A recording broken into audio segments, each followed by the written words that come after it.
আখিকে copy করছে। আখি কবে লেহেঙ্গা পড়ছে? আখির জীবনটাই তো আমারে কপি করে, ইউটিউবিং করতেছে আমারে কপি করে, টিকটকে ভিডিও করে আমারে কপি করে, ফেসবুকে ব্লগ করে আমারে কপি করে, আবার ইউটিউবে ব্লগের লাস্টে বলে সবাই ভালো থাকো, সুস্থ থাকো, সুন্দর থাকো, যেটা 3 বছর ধরে আমি বলে আসছি। কেন আর কোনো ডায়লগ তো নাই?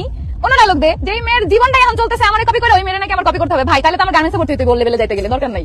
বলতে পারো যে আমাকে কপি করতেছে। আমি যখন যেই শাড়িটা পরি আমি তার 2 দিন পর দেখি সেই শাড়ি পরে, সেই কালার শাড়ি পরে হচ্ছে ছবি আপলোড দেয়। আমি খয়েরি শাড়ি পরছি রিসেন্ট আমার হাজবেন্ডের বার্থডেতে, তার একদিন পরে সেই খয়েরি শাড়ি পরছে। কেন ভাই শাড়ি তো পরে আমারে কপি করে? তাকে শাড়ি পরতে পারতো না, শিখাইছি তো আমি শাড়ি পরা। কেন বলবো না? আমাকে নিয়ে কেন বলে? বলে আমার আম্মু নাকি গার্মেন্টসে চাকরি করছে। কোন গার্মেন্টসে চাকরি করছিল এটা একটু বলিস তো। হ্যাঁ তোর সাথে করছিল তুই যখন করছিলি? মানে ও কিছু না পায় না আমার আম্মুরে নিয়ে কথা বলে। কেন ভাই কিসের জন্য? হ্যাঁ তোর বাপ জায়গায় ডাকাতি করতো আর তোর খালু জায়গায় ডাকাতি করতো নারায়ণগঞ্জে, পারলে এটা প্রমাণ দিস যে মিথ্যা কথা বলছি। হ্যাঁ তোর খালুর গ্রামে, ওর গ্রামে, ওর খালুর গ্রামে যায় একটু খোঁজ নিয়ে তোর খালু প্যারালাইসিস কেন হয়েছিল? এত অহংকার কিসে? আপনার অহংকার জামাইয়ের, বুঝতে পারছো? আমার জামাইয়ের অহংকার, আমার জামাই আমাকে ভালোবাসে, সেই জামাইয়ের অহংকার। পারলে এটা শেষ করো তোমরা কেউ, তোমাদের চ্যালেঞ্জ করতেছি। আল্লাহ কেমন আছো গো আপু? আলহামদুলিল্লাহ। আমাকে নিয়ে কথা বলতে থাকবে, আমি চুপ ছিলাম, ঠিক আছে? সে কালকে লাইভে এসে কেন বড় বড় কথা বলে? আমি ওর লাইফে গেলে হাতে লেফে কিসের পাত্তা থাকবে না, বস্তি যেন কোথাকার। আপু আখির বোন রিয়া যে কাইলেনি তোমার নিয়ে ক্যাপশন দেয়, দিবে না? ওর তো জলা পড়ে উঠে গেছে, তো ইরফানের জন্য পাগল ছিল, ইরফানের বিয়ে করার জন্য উঠে পড়ে লাগছিল, এটা পায় নাই, এখন তো জ্বলবি।